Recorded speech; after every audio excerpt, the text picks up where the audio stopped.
चुनावी प्रक्रिया एक सामान्य प्रक्रिया है संवैधानिक हितों की रक्षा करने के लिए। अगर कहीं त्रुटि विपक्ष को दिखती है, अगर कोई लेगुना इसमें विपक्ष को दिखता है तो उसे सामने लाना चाहिए।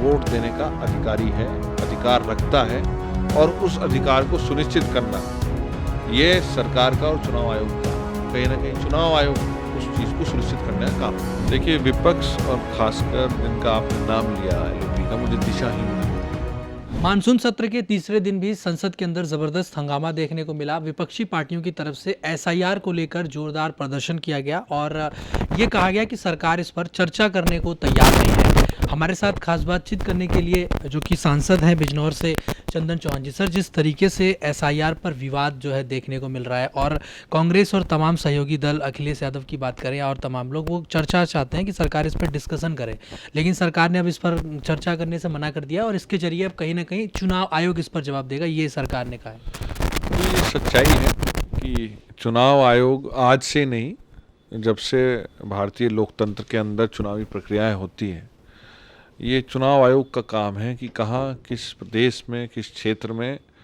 चुनाव को सही ढंग से पूरे मानकों के साथ संपन्न कराया जाए। और उसी चक्र में आज बिहार के अंदर चुनाव की तैयारी है, जहाँ विपक्ष हताश दिख रहा है, उनकी कोई तैयारी धरातल पे दिखने का काम नहीं हो रही, तो कहीं ना कहीं बहाना बनाने की शुरुआत हो चुकी है। स्पेशल इंटेंसिव जो रिवीजन है, इस मांग को लेके विपक्ष लगातार हंगामा कर रहा है सदन के अंदर, पर सही जगह चुनाव आयोग अपना जवाब उस पर देने का काम करेगा। कहीं ना कहीं मुझे जो राजनीति से प्रेरित लगता है मामला, और मैं इतना ही कहना चाहूँगा कि ये सामान्य प्रक्रिया है जो हर चुनाव में होती आई है, पहले भी होती आई है, आज भी हो रही है और आगे भी होगी। लेकिन ये कहना है कि जो इसमें कई लोगों के नाम काटे जा रहे हैं, लगभग 41 लाख लोग के नाम इससे कट चुके हैं, तो विपक्ष इस पर सवाल उठा रहा है कि इसमें जो कमज़ोर वर्ग के लोग हैं, दलित हैं, पिछड़े हैं, उनका नाम काट दिया जा रहा है ताकि वो अपने वोट का प्रयोग ना कर सके, और सरकार चुनाव जीतने के लिए ये सब कुछ कर रही है और अपना समीकरण तैयार कर रही है और कहीं ना कहीं चुनाव आयोग की मदद से चुनाव जीतने का प्रयास है बिहार में। देश संविधान से चलता है, संवैधानिक परंपराओं को निभाने से चलता है। चुनावी प्रक्रिया एक सामान्य प्रक्रिया है संवैधानिक हितों की रक्षा करने के लिए। अगर कहीं त्रुटि विपक्ष को दिखती है, अगर कोई लेगुना इसमें विपक्ष को दिखता है तो उसे सामने लाना चाहिए, और अगर उसे सामने लाने के बहुत से माध्यम हैं, तो ऐसा मुझे नहीं लगता कोई भी विषय हो जिसे ठीक न किया जा सकता हो। जहाँ तक चुनाव आयोग की बात है, सरकार की मंशा की बात है, संविधान की रक्षा की बात है, प्रत्येक नागरिक वोट देने का अधिकार रखता है और उस अधिकार को सुनिश्चित करना ये सरकार का और चुनाव आयोग का, कहीं ना कहीं चुनाव आयोग उस चीज़ को सुनिश्चित करने का काम करेगा।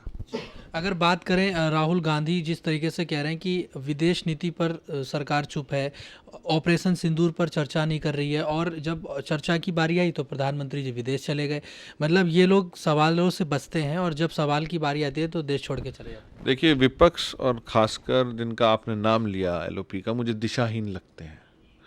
सरकार पूरी तरीके से तैयार है ऑपरेशन सिंदूर पे बात करने के लिए।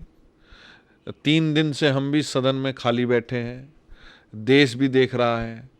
सरकार में संसदीय कार्य मंत्री जी ने कार्यमंत्रा की बैठक में और पूरी संसदीय जो प्रणाली है उसमें सरकार की पूरी मंशा है कि जो ऑपरेशन सिंदूर है इस पे चर्चा हो।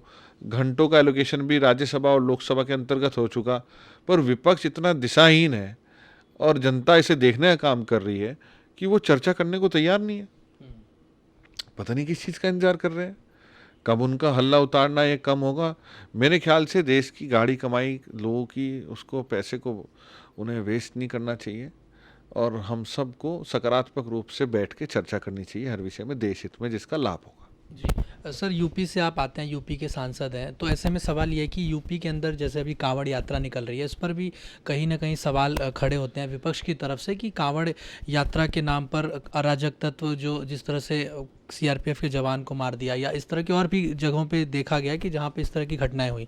इस पर मुख्यमंत्री ने कहा कि ये एक तरीके से मीडिया ट्रायल है और विपक्ष की साजिश है कांवड़ियों को बदनाम करने की, यात्रा को खराब करने की, यानी कि आस्था पर एक तरह से चोट पहुंचाने की कोशिश कर रही है समाजवादी पार्टी और विपक्षी दल। देखिए, आज महाशिवरात्रि का पर्व है और मैं बधाई देना चाहूँगा उत्तर प्रदेश सरकार को, तमाम प्रशासनिक अधिकारियों को कि बहुत अच्छी तरीके से समाज के विभिन्न संगठनों को, जिन्होंने सबने, क्योंकि मेरा सौभाग्य है कि उत्तराखंड के बाद जहाँ उत्तर प्रदेश में कांवड़ शुरू होती है वो मेरी लोकसभा है। मेरी बिजनौर लोकसभा क्षेत्र की पुरकाई विधानसभा से शुरुआत होती है।